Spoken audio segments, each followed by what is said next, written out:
बिस्मिल्लाहिर्रहमानिर्रहीम, अस्सलामु अलैकुम। गुज़श्ता रोज़ कराची में इंटेलिजेंस ब्यूरो के अहलकारों की तरफ से, इंटेलिजेंस ब्यूरो के डायरेक्टर की तरफ से, तारिक शाह की तरफ से टीम सरेआम पर मुझ पर जो तशद्दुद हुआ, तो कोई भी लफ्ज़ जो है उस तशद्दुद की अक्कासी नहीं कर सकता। मैं कहूँ कि जी बेहमाना तशद्दुद था, खूरेज़ तशद्दुद था, ज़बरदस्त तशद्दुद था। जो कुछ हुआ जब आप सुनेंगे तो शायद आपको अंदाज़ा होगा कि मैं ये बात क्यों कह रहा हूँ। तो मैं चाहता हूँ कि ज़रा उसकी तफसीर और पूरी टाइमलाइन आपसे शेयर करूँ कि क्या हुआ, क्यों हुआ, कैसे हुआ और इस वक्त क्या सूरत हाल है। इंटेलिजेंस ब्यूरो के जो अफसरान और अहलकार हैं, उनके पास एक इख्तियार है कि नादरा की जानिब से किसी भी पासपोर्ट या आइडेंटिटी कार्ड की अगर कोई तनाज़े का मामला हो तो उसकी वेरिफिकेशन इंटेलिजेंस ब्यूरो को करना होती है। तो ऐसे ही एक इंस्पेक्टर ने, जिसका नाम काशिफ था मुबैना तौर पर, बाद में अभी इसकी कंफर्मेशन नहीं हुई, लेकिन वो काशिफ अपना नाम बताता था, उसने एक फैमिली को अप्रोच किया कि जी आपके पासपोर्ट्स की और आईडी कार्ड्स की इंक्वायरी हमारे पास आई है और आप इतने पैसे देंगे तो हम इंक्वायरी रिपोर्ट नादरा को भेजेंगे, वरना नहीं। उस ख़ानदान ने टीम सरेआम से रब्ता किया और हमने अल्टीमेटली उस शख्स की रिश्वतखोरी के वीडियो सबूत रिकॉर्ड करना शुरू किए। उससे पहले 20,000 रुपये दिए गए, फिर 24,000 रुपये दिए गए, फिर 12,000 रुपये दिए गए। तो ये ज़रा एक आध वीडियो उसकी देखिए, पैसे लेने की, इंटेलिजेंस ब्यूरो के इंस्पेक्टर काशिफ की रिश्वतखोरी की। इधर से आपके रिपोर्ट जो है ना क्लियर होने के बाद 2.5 से 3 महीने इनको लगेगा। मतलब 1 2 3 4 5 6 7 8 9 10 11 12 13 14 15 16 17 18 19 20 21 22 23 24। तो ये मामला था, इंटेलिजेंस ब्यूरो का एक अफसर रिश्वत ले रहा था और हमारा ये ख्याल था कि इस रिश्वतखोरी को हमें इंटेलिजेंस ब्यूरो के आईबी के आला अफसरान के नॉलेज में लाना चाहिए, ताकि इदारा एक हमारे नज़दीक उसका वक़ार है, उसकी साख को मजरू होने से बचाया जा सके। तो जो आखिरी किस्त थी रिश्वत की 12,000 रुपये, वो जब ये शख्स ले रहा था और वो ले भी इंटेलिजेंस ब्यूरो के दरवाजे के बाहर खड़ा होकर पैसे वसूल कर रहा था, तो हमने ऐन उस वक्त जब वो पैसे ले रहा था हमने उसको धर लिया जाके और हम उसको लेके इंटेलिजेंस ब्यूरो के अंदर चले गए। हमने कहा कि आपके अफसर कौन कौन इस वक्त मौजूद है। हमें अब बाद में कहा गया कि जी देखें जी आप बग़ैर इजाज़त अंदर आ गए और ये सिक्योरिटी लैब्स था। और तो वाकई ये सिक्योरिटी लैब्स था कि वहाँ पे कोई सिक्योरिटी एहलकार था ही नहीं कि जिससे हम इजाज़त लेते अंदर जाने के लिए। और जो पहला सिक्योरिटी एहलकार हमें मिला, हमने उससे कहा कि ये वीडियो सबूत हैं, ये शख्स करप्शन में मुलविस पाया गया है, आप अंदर जाके जो भी अफसर मौजूद हैं उनको बताएं कि हम आए हैं तारुफ करवा के और वो ये वीडियो सबूत आपको दिखाना चाहते हैं ताकि आप उनके खिलाफ कार्रवाई कर सकें। इतने में, और मैं जो लफ्ज़ भी और जो जुमला भी और जो बात भी कह रहा हूँ इस यकीन के साथ कह रहा हूँ और आप भी समझ सकते होंगे कि अगर मैं एक बात भी झूठ बोलूँगा तो वो उसी वक्त निगेट हो जाएगी इंटेलिजेंस ब्यूरो के अंदर लगे हुए सीसीटीवी कैमरों की फुटेज की मदद से। यानी मैं कहूँ जी मैंने हाथ नहीं उठाया और अगर मैंने हाथ उठाया हुआ तो सीसीटीवी कैमरे में नज़र आ जाएगा। अगर मैं कहूँ कि जी मैं लाउड नहीं हुआ तो अंदाज़ा हो जाएगा सीसीटीवी कैमरों से। या मैं कहूँ जी मारा पहले हम, तो किसी भी चीज़ को जो मैं बात करूँगा वो साबित की जा सकेगी। और अगर मैं कोई झूठ बोलूँ तो मैं चैलेंज करता हूँ कि उसको उन सीसीटीवी कैमरों की मदद से झूठा साबित कर दिया जाए, तो मैं ज़िंदगी भर कभी टेलीविज़न पे नहीं आऊँगा। हमेशा मैं ये बात कहता हूँ कि अगर मैं झूठा हूँ तो मुझे हक़ नहीं है कि मैं टेलीविज़न पे या स्क्रीन पे आऊँ और आप लोगों से बात करूँ। जब हम ये बात कर रहे थे उन अहलकारों से कि आप अफसर को बताइए, तो एक साहब अंदर से जिनके हाथ में एक वॉकी टॉकी था, वायरलेस था, वो आए। उनका नाम था रिजवान शाह, जो बाद में मुझे पता चला जो डायरेक्टर GIT हैं कराची के। अजीब सिगरेट पी के काले होंठ और एक टिपिकल एक जो अफसर होता है उसकी लुक। आते उन्होंने कहा कि जी क्या मामला। हमने कहा जी ये मामला। उन्होंने कहा जी आप बाहर चले। हमने कहा जी आप कहीं भी किसी जगह बैठ के वीडियो देख लीजिए। तो उन्होंने कहा कि नहीं आप ये कैमरे बंद करवाएं, मैं वीडियो देख लेता हूँ। मैंने कहा सर कैमरों के सामने ही आप जो भी कहना है, मैं ज़ाती कोई मुलाकात के लिए तो हाजिर हुआ नहीं हूँ, सर के अलावा मैंने कोई बात नहीं की है। मैं फिर वही कह रहा हूँ कि झूठ साबित हो जाए तो मैं मुजरिम हूं पूरी कौम का। तो जैसे मैंने कहा कि जी कैमरे तो सर आप प्लीज़ इनके सामने ही जो भी आपने कहना, ताकि अंदाज़ा हो कि एक करप्ट आदमी के खिलाफ क्या कार्रवाई हुई है। तो उन्होंने कहा इनको बाहर निकालो, अपने जो एहलकार थे। और द मूवमेंट उन्होंने अपना ये मिजाज पलटा, पता नहीं कहाँ से ये IB के लोग निकले और उन्होंने हमें मारना शुरू किया, लातों से, घूंसों से, मुक्कों से।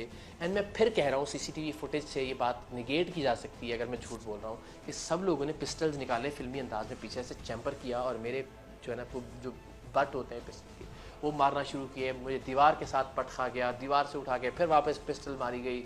मारने के बाद उन्होंने कहा जी इनकी शर्टें उतारो, उनकी आंखें बांधो।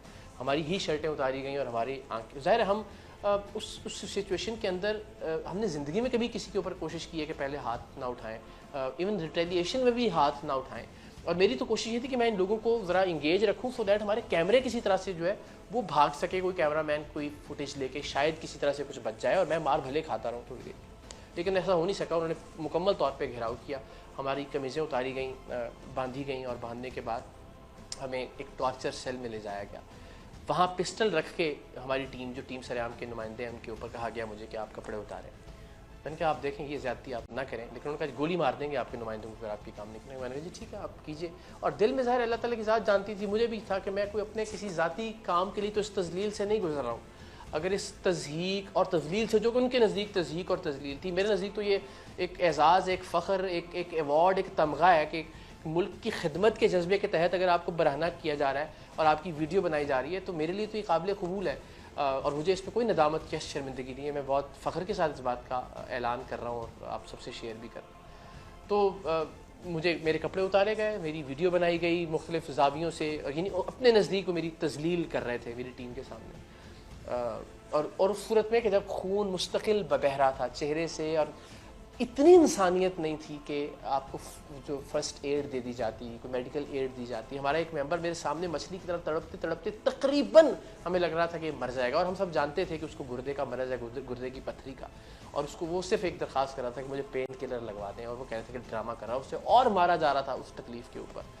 फिर सबको करंट लगाए गए, सबको बरहना करके, और दो जो हमारे नुमाइंदे हैं उनके मखसूस आज़ा पे वो जो करंट वाली मशीन है वो लगाई गई, जो अभी तक ब्लीड कर रहे हैं, इस वक्त भी खून निकल रहा है उनके मखसूस आज़ा से, नाजुक आज़ा से। इतनी बर्बरियत, इतनी वहशत। अगर हमने कुछ गलत किया था, एक लम्हे के लिए फ़र्ज़ कर लिया जाए, तो हम पे मुकदमा दर्ज किया जा सकता था, हमें अरेस्ट किया जा सकता था, हमारे कैमरों को जो है वो कन्फिस्केट किया जा सकता था। लेकिन ये जो ज़ाती इनाद था कि ये हमारी बादशाहत के ऊपर सवाल या हमारी करप्शन के ऊपर सवाल, और वो जो करप्शन करने वाला शख्स जिसको हम पकड़ के अंदर लेकर गए थे वो सबका सरगना बना हुआ था। इसको मारो, ये वीडियो बना रहा था मेरी, इसको मारो, इसने मेरे साथ डील की थी, इसको मारो, इसके पास मेरा कार्ड है। बाहर से जाके हमारे ड्राइवर्स तक को वो आदमी लेके आया, यानी उसके खिलाफ टके की कार्रवाई नहीं हो रही। और जो लोग उसकी करप्शन की निशानदही कर रहे हैं उनको नंगा करके, बरहना करके, इलेक्ट्रिक शॉक्स लगाए जा रहे हैं, पिस्टल के बट मारे जा रहे हैं, उनके ऊपर चैम्बर की जा रही हैं पिस्टलें, वो लहू लुहान है, खून से लबरेज हैं, और कोई मेडिकल एड उनको फराहम नहीं की जा रही।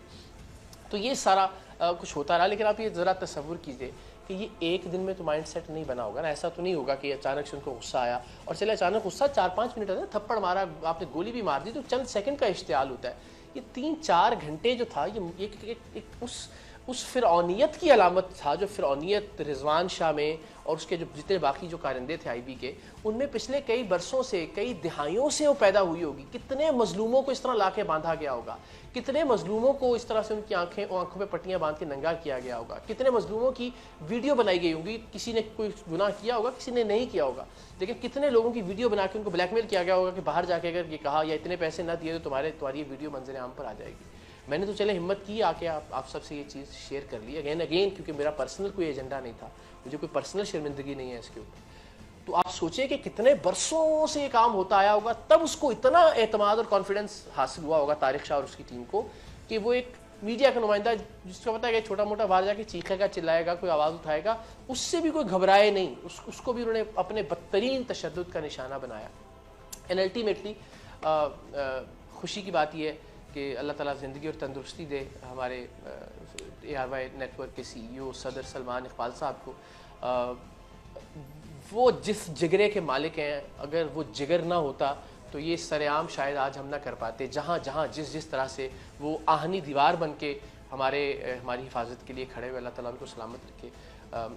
उन्होंने प्राइम मिनिस्टर ऑफिस में बात की, प्राइम मिनिस्टर ऑफिस इन्वॉल्व हुआ, शहबाज गिल साहब जो हैं वो उन्होंने रोल प्ले करना शुरू किया, DG इस्लामाबाद साहब से बात हुई, DG सिंध से बात हुई। अल्टीमेटली इतने सब मामलात के बाद हमें कुछ 3.5-4 घंटे बाद वहाँ से रिहाई मिली।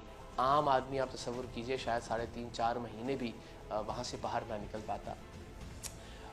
हम बाहर आए, बाहर आके हम दफ्तर की तरफ से, क्योंकि हमारे कैमरे रख लिए गए थे। एंड अगेन अगर कोई मैं झूठी बात कह रहा हूँ तो हमारे कैमरों की फुटेज ही लोगों के सामने ले आए कि जनाब ये देखें, ये रिकॉर्ड हुआ है जिसमें ये बात गलत बात कर रहे थे, जिसकी बुनियाद पे इतना बदतरीन तशद्दुद हुआ।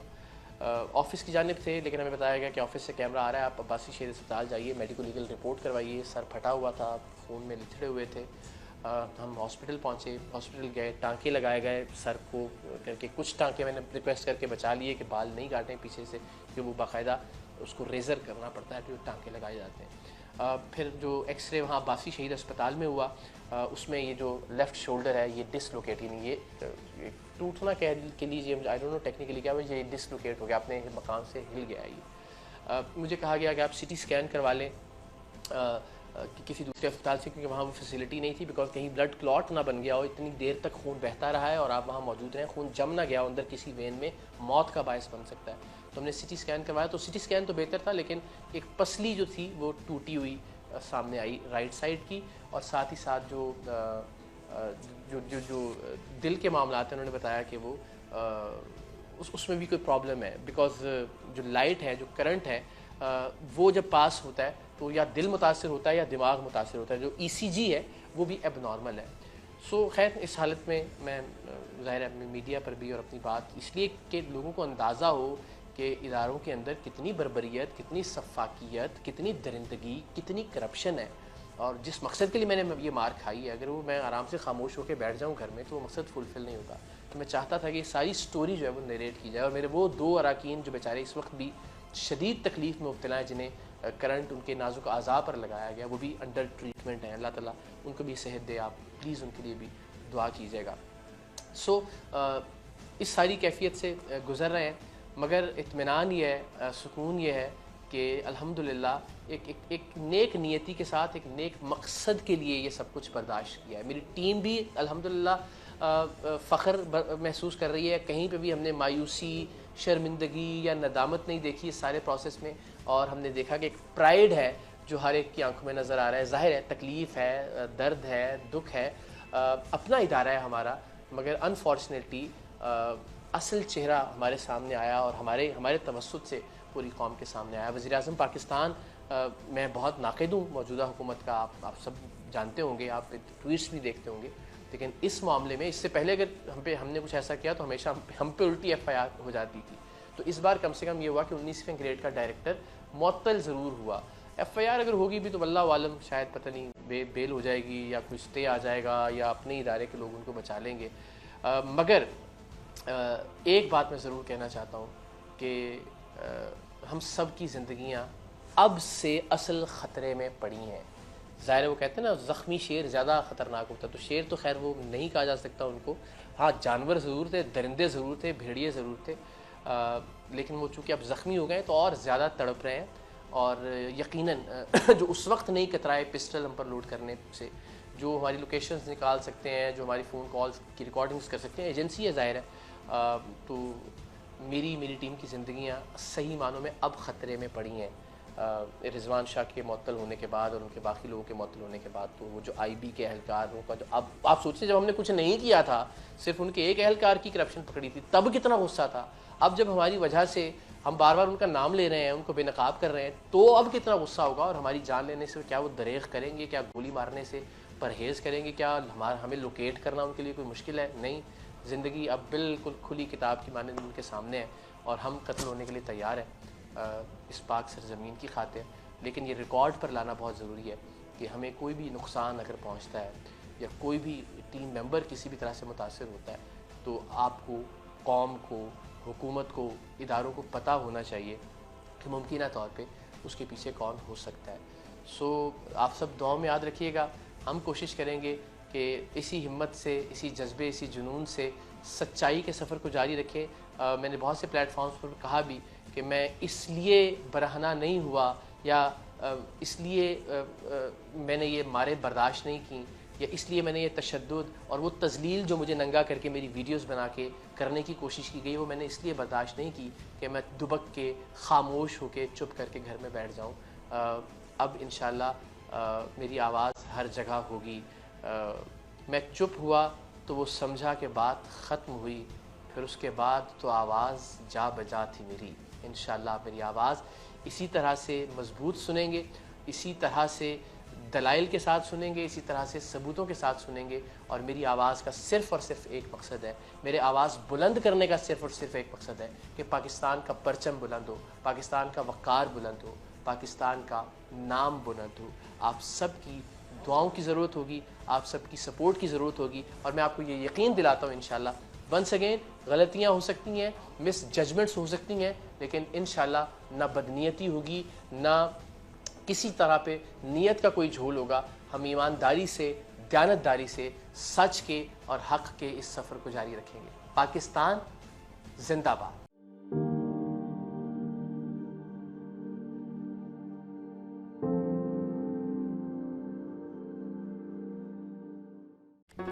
Do not forget to like the video, subscribe PTL TV and press the bell icon to receive notifications.